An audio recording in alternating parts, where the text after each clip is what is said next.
ओम सूर्याय नमः। आपके अपने YouTube चैनल जय मां कंजक में आपका बहुत बहुत स्वागत है।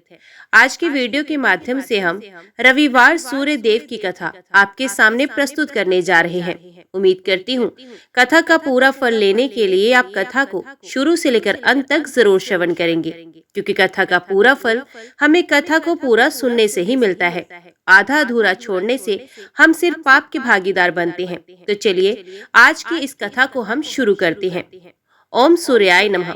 व्यास जी कहते हैं, कैलाश के रमणीय शिखर पर भगवान महेश्वर सुखपूर्वक बैठे थे।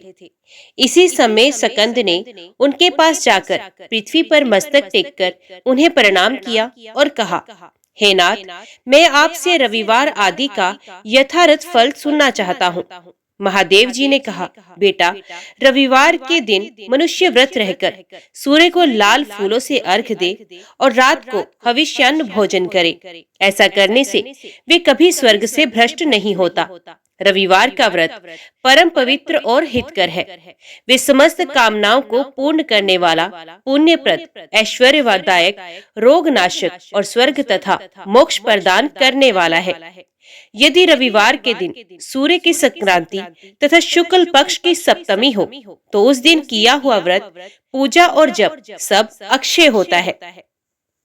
शुक्ल पक्ष के रविवार को गृहपति सूर्य की पूजा करनी चाहिए। हाथ में फूल लें, लाल कमल पर विराजमान, सुंदर ग्रीवा से सुशोभित, रक्त वस्त्रधारी और लाल रंग के आभूषणों से विभूषित भगवान सूर्य का ध्यान करें और फूलों को सूंघ कर ईशान कोण की ओर फेंक दें। इसके बाद सूर्य गायत्री का जप करें।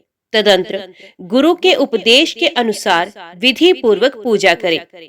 भक्ति के साथ पुष्प और केले आदि के सुंदर फल अर्पण करके जल चढ़ाना चाहिए। जल के बाद चंदन, चंदन के बाद धूप, धूप के बाद दीप, दीप के पश्चात नैवेद्य तथा उसके बाद जल निवेदन करना चाहिए। तत्पश्चात जप, स्तुति मुद्रा और नमस्कार करना उचित है। पहली मुद्रा का नाम अंजलि और दूसरी का नाम धेनु है। इसी प्रकार जो सूर्य का पूजन करता है वे उन्हीं का सायुज्य प्राप्त करता है। भगवान सूर्य एक होते हुए भी काल भेद से नाना रूप धारण करके प्रत्येक मास में तपते रहते हैं। एक ही सूर्य 12 रूपों में प्रकट होते हैं।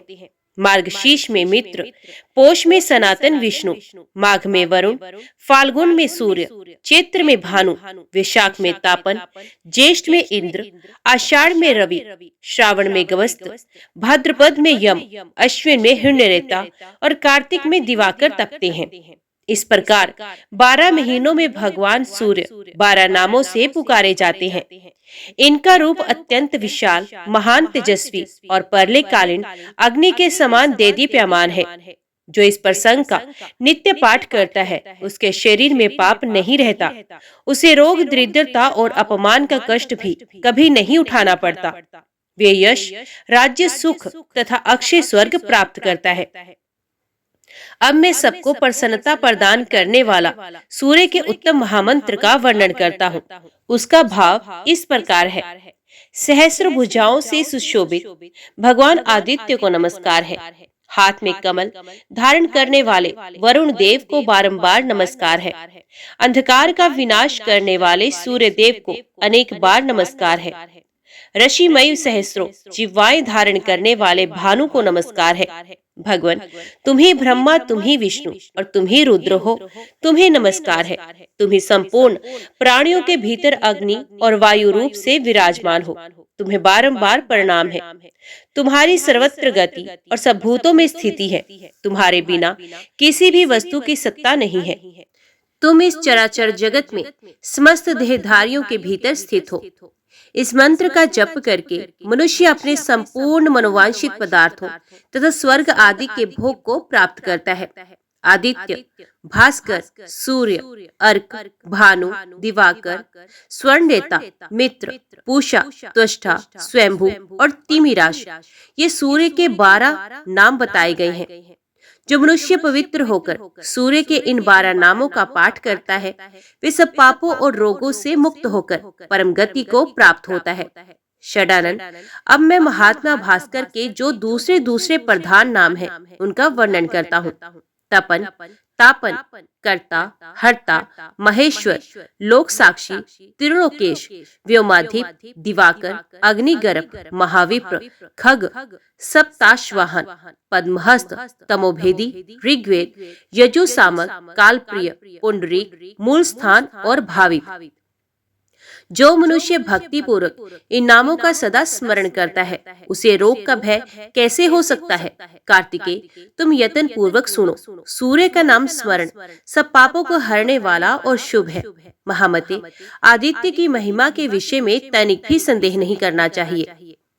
मंत्रों का जप, होम और संध्या उपासना करना चाहिए। ये मंत्र सब प्रकार से शांति देने वाले और संपूर्ण विघ्नों के विनाशक हैं। ये सब रोगों का नाश कर डालते हैं।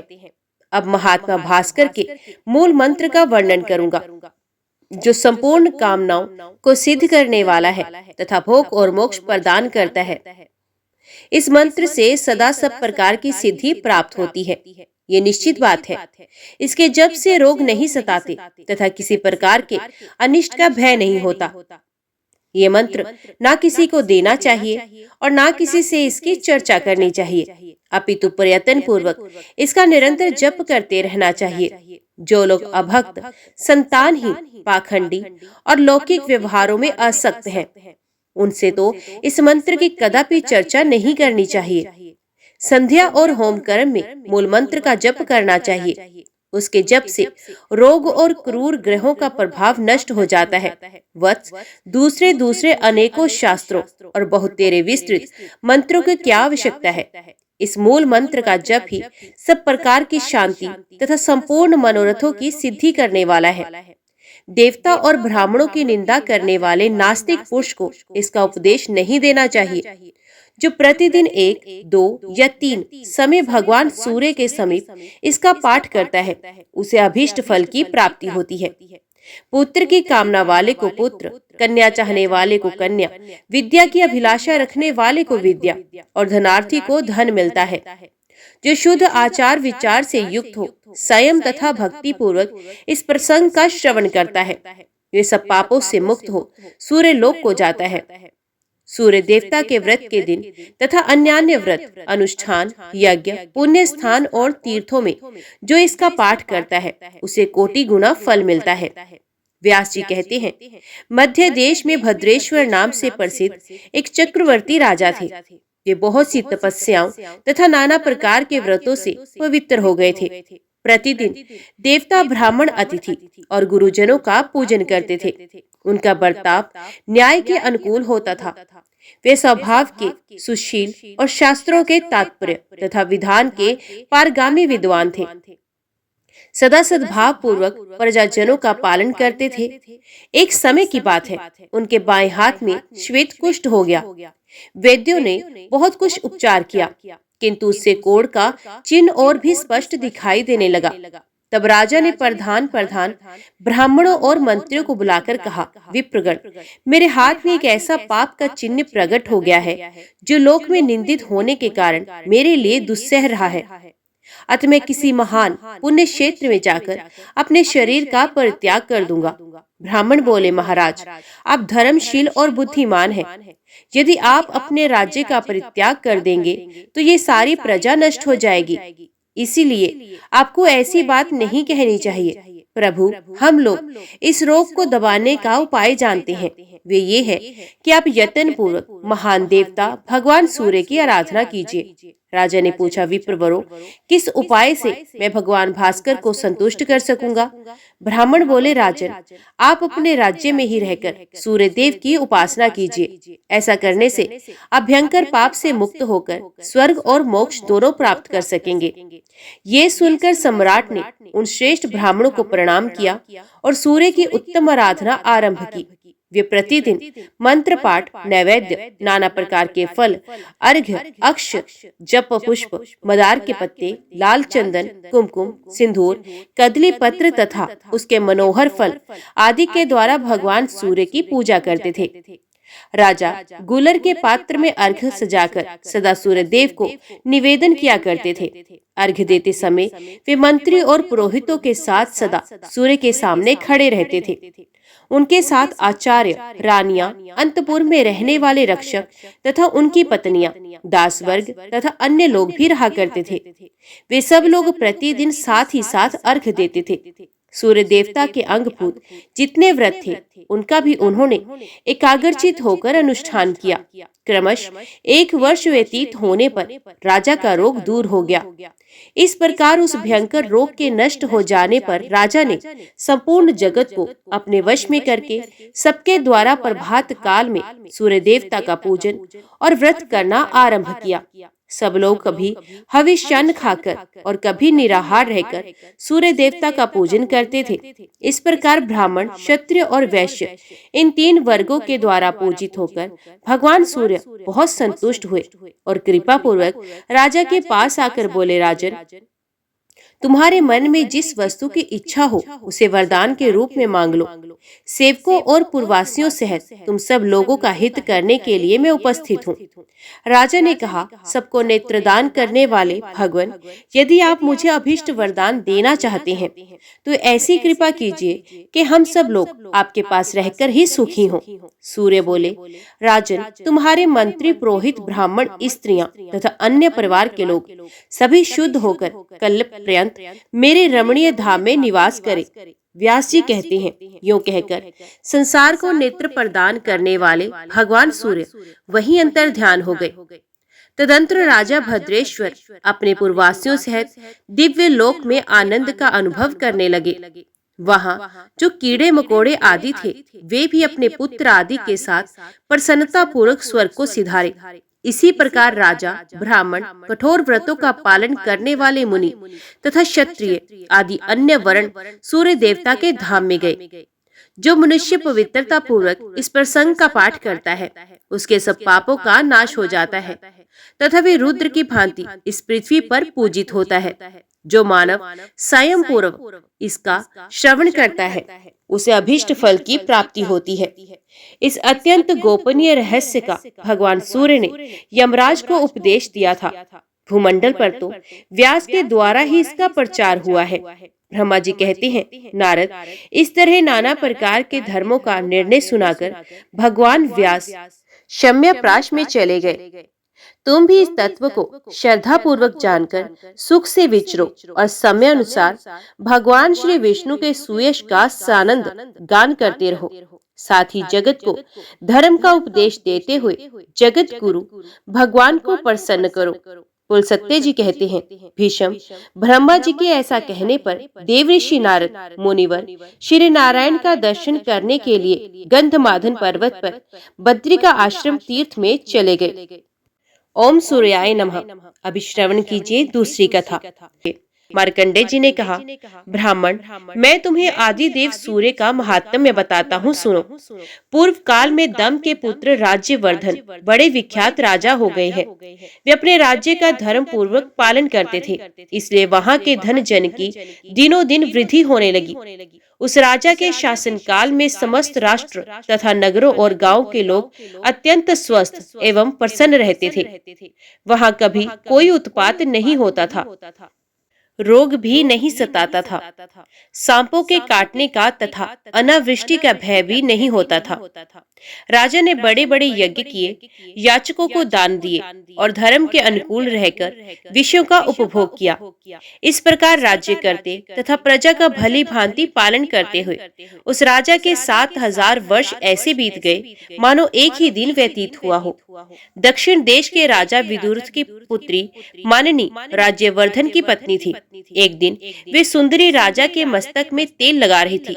उस समय वे राज परिवार के देखते देखते आंसू बहाने लगी। रानी के आंसुओं की बूंदें जब राजा के शरीर पर पड़ी तो उसे मुख पर आंसू बहाती देख उन्होंने मानिनी से पूछा, देवी, ये क्या? स्वामी के इस प्रकार पूछने पर उस मनस्विनी ने कहा, कुछ नहीं। जब राजा ने बार बार पूछा तब उस सुंदरी ने राजा की केश राशि में एक पका बाल दिखाया और कहा, राजन, ये देखिए, क्या ये मुझ अभागिनी के लिए खेद का विषय नहीं है? ये सुनकर राजा हंसने लगे। उन्होंने वहां एकत्रित हुए समस्त राजाओं के सामने अपनी पत्नी से हंसकर कहा, शुभे, शोक की क्या बात है, तुम्हें रोना नहीं चाहिए। जन्म, वृद्धि और परिणाम आदि विकार सभी जीवधारियों के होते हैं। मैंने तो समस्त वेदों का अध्ययन किया और हजारों यज्ञ किए, ब्राह्मणों को दान दिया और मेरे कई पुत्र भी हुए। अन्य मनुष्यों के लिए जो अत्यंत दुर्लभ है, ऐसे उत्तम भोग भी मैंने तुम्हारे साथ भोग लिए। पृथ्वी का भली भांति पालन किया और युद्ध में भली भांति अपने धर्म को निभाया। भद्रे, और कौन सा ऐसा शुभ कर्म है जो मैंने नहीं किया? फिर इन पके बालों से तुम क्यों डरती हो? शुभे, मेरे बाल पक जाए, शरीर में झुर्रियां पड़ जाए तथा ये देह भी शिथिल हो जाए, कोई चिंता नहीं। मैं अपने कर्तव्य का पालन कर चुका हूँ। कल्याणी, तुमने मेरे मस्तक पर जो पका बाल दिखाया है, अब वनवास लेकर उसकी भी दवा करता हूँ। पहले बाल्यावस्था और कुमार अवस्था में तत्कालोचित कार्य किया जाता है, फिर युवावस्था में यौवनोचित कार्य किए जाते हैं तथा बुढ़ापे में वन का आश्रय लेना उचित है। मेरे पूर्वजों तथा उनके भी पूर्वजों ने ऐसा ही किया है, अतः मैं तुम्हारे आंसू बहाने का कोई कारण नहीं देखता। पके बाल का दिखाई देना तो मेरे लिए महान अभय उदय का कारण है। महाराज की ये बात सुनकर वहां उपस्थित हुए अन्य राजा, पूर्ववासी तथा पार्श्ववर्ती मनुष्य उनसे शांति पूर्वक बोले, राजन, आपकी इन महारानी को रोने की आवश्यकता नहीं। रोना तो हम लोगों को अथवा समस्त प्राणियों को चाहिए, क्योंकि आप हमें छोड़कर वनवास लेने की बात मुंह से निकाल रहे हैं। महाराज, आपने हमारा लालन पालन किया है। आपके चले जाने की बात सुनकर हमारे प्राण निकले जाते हैं। आपने 7,000 वर्षों तक इस पृथ्वी का पालन किया है। अब आप वन में रहकर जो तपस्या करेंगे, वे इस पृथ्वी पालन जनित पुण्य की 16वीं कला के बराबर भी नहीं हो सकती। राजा ने कहा, मैंने 7,000 वर्षों तक इस पृथ्वी का पालन किया। अब मेरे लिए ये वनवास का समय आ गया है। मेरे कई पुत्र हो गए। मेरी संतानों को देखकर थोड़े ही दिनों में यमराज मुझे यहाँ रहने नहीं देगा। नागरिकों, मेरे मस्तक पर जो ये सफेद बाल दिखाई देता है, इसे अत्यंत भयानक कर्म करने वाली मृत्यु का दूत समझो। अतः मैं राज्य पर अपने पुत्र का अभिषेक करके सब भोगों को त्याग दूंगा और वन में रहकर तपस्या करूंगा। जब तक यमराज के सैनिक नहीं आते, तभी तक ये सब कुछ मुझे कर लेना है। तदंतर वन में जाने की इच्छा से महाराज ने ज्योतिषियों को बुलाया और पुत्र के राज्य अभिषेक के लिए शुभ दिन एवं लगन पूछे। राजा की बात सुनकर वे शास्त्रदर्शी ज्योतिषी व्याकुल हो गए। उन्हें दिन, लगन और होरा आदि का ठीक ज्ञान ना हो सका। तदंतर अन्य नगर, अधीन राज्यों तथा उस नगर से भी बहुत से श्रेष्ठ ब्राह्मण आए और वन में जाने के लिए उत्सुक राजा राज्यवर्धन से मिले। उस समय उनका माथा कांप उठा और वे बोले, राजन, हम पर प्रसन्न होइए और पहले की भांति अब भी हमारा पालन कीजिए। आपके वन चल जाने पर समस्त जगत संकट में पड़ जाएगा, अतः आप ऐसा यत्न करें जिससे जगत को कष्ट न हो। इसके बाद मंत्रियों, सेवकों, वृद्ध नागरिकों और ब्राह्मणों ने मिलकर सलाह की, अब यहाँ क्या करना चाहिए। राजा राज्यवर्धन अत्यंत धार्मिक थे। उनके प्रति सब लोगों का अनुराग था। इसलिए सलाह करने वाले लोगों में ये निश्चय हुआ कि हम सब लोग एकाग्रचित्त एवं भली भांति ध्यान प्रायण होकर तपस्या द्वारा भगवान सूर्य की आराधना करके इन महाराज के लिए आयु की प्रार्थना करें। इस प्रकार एक निश्चय करके कुछ लोग अपने घरों पर विधि पूर्वक अर्घ्य, उपचार आदि उपहारों से भगवान भास्कर की पूजा करने लगे। दूसरे लोग मौन रहकर ऋग्वेद, यजुर्वेद और सामवेद के जप से सूर्यदेव को संतुष्ट करने लगे। अन्य लोग निराहार रहकर नदी के तट पर निवास करते हुए तपस्या के द्वारा भगवान सूर्य की आराधना करने लगे। कुछ लोग अग्निहोत्र करते, कुछ दिन रात सूर्य सूक्त का पाठ करते और कुछ लोग सूर्य की ओर दृष्टि लगाकर खड़े रहते थे। सूर्य की आराधना के लिए इस प्रकार यत्न करने वाले उन लोगों के समीप आकर सुदामा नामक गंधर्व ने कहा, द्विजवरों, यदि आप लोगों को सूर्य देव की आराधना अभिष्ट है तो ऐसा कीजिए जिससे भगवान भास्कर प्रसन्न हो सके। आप लोग यहाँ से शीघ्र ही कामरूप पर्वत पर जाइए। वहाँ गुरु विशाल नामक वन है जिसमें सिद्ध पुरुष निवास करते हैं। वहाँ पर एकाग्रचित होकर आप लोग सूर्य की आराधना करें। वे परम हितकारी सिद्ध क्षेत्र है। वहाँ आप लोगों की सब कामनाएं पूर्ण होंगी। सुदामा की ये बात सुनकर वे समस्त द्विज गुरु विशाल वन में गए। वहाँ उन्होंने सूर्यदेव का पवित्र एवं सुंदर मंदिर देखा। उस स्थान पर ब्राह्मण आदि तीनों वर्णों के लोग मिताहारी एवं एकाग्रचित होकर पुष्प, चंदन, धूप, गंध, जप, होम, अन्न और दीप आदि के द्वारा भगवान सूर्य की पूजा एवं स्तुति करने लगे। ब्राह्मण बोले, देवता, दानव, यक्ष, ग्रह और नक्षत्रों में भी जो सबसे अधिक तेजस्वी हैं, उन भगवान सूर्य की हम शरण लेते हैं। जो देवेश्वर भगवान सूर्य आकाश में स्थित होकर चारों ओर प्रकाश फैलाते तथा अपनी किरणों से पृथ्वी और आकाश को व्याप्त किए रहते हैं, उनकी हम शरण लेते हैं। आदित्य, भास्कर, भानु, सविता, दिवाकर, पूषा, अर्यमा, स्वर्ण भानु तथा दीप्त दृष्टि, ये जिनके नाम हैं, जो चारों युगों का अंत करने वाले कालग्नि हैं, जिनकी ओर देखना कठिन है, जिनकी परलय के अंत में भी गति है, जो योगीश्वर, अनंत, रक्त, पीत, सित और असित है, ऋषियों के अग्निहोत्रों तथा यज्ञ के देवताओं में जिनकी स्थिति है, जो अक्षर, परम घूत तथा मोक्ष के उत्तम द्वार है, जिनके उदयस्तमन रूप रथ में छंदों में अश्व जुते हुए हैं, तथा जो उस रथ पर बैठकर मेरुगिरी की प्रदक्षिणा करते हुए आकाश में विचरण करते हैं। अनरथ और ऋत दोनों ही जिनके स्वरूप हैं, जो भिन्न भिन्न पुण्य तीर्थों के रूप में विराजमान है, एकमात्र जिन पर इस विश्व की रक्षा निर्भर है, जो कभी चिंतन में नहीं आ सकते, उन भगवान भास्कर की हम शरण लेते हैं। ब्रह्मा, शिव तथा विष्णु के जो रूप हैं, वे आपके ही हैं। जिनके 3 स्वरूप हैं, वे भगवान भास्कर हम पर प्रसन्न हो। जिन अजन्मा जगदीश्वर के अंग में ये संपूर्ण जगत स्थित है तथा जो जगत के जीवन है, वे भगवान सूर्य हम पर प्रसन्न हो। जिनका एक परम प्रकाशमान रूप ऐसा है जिसकी ओर प्रभा पुंज की अधिकता के कारण देखना भी कठिन हो जाता है, तथा जिनका दूसरा रूप चंद्रमा है, जो अत्यंत सौम्य है, ये भगवान भास्कर हम पर प्रसन्न हो। इस प्रकार भक्ति पूर्वक स्तवन और पूजन करने वाले उन द्विजों पर 3 महीने में भगवान सूर्य प्रसन्न हुए और अपने मंडल से निकलकर उसी के समान कांति धारण किए वे नीचे उतरे और दूरदर्श होते हुए भी उन सबके समक्ष प्रकट हो गए। तब उन लोगों ने अजन्मा सूर्य देव के स्पष्ट रूप का दर्शन करके उन्हें भक्ति से विनीत होकर प्रणाम किया। उस समय उनके शरीर में रोमांच और कंप हो रहा था। वे बोले, सहस्त्र किरणों वाले सूर्य देव, आपको बारंबार नमस्कार है। आप सबके हेतु तथा संपूर्ण जगत के विजय केतु हैं। आप ही सबके रक्षक, सबके पूज्य, संपूर्ण यज्ञों के आधार तथा योग वेत्ताओं के ध्येय हैं। आप हम पर प्रसन्न हो।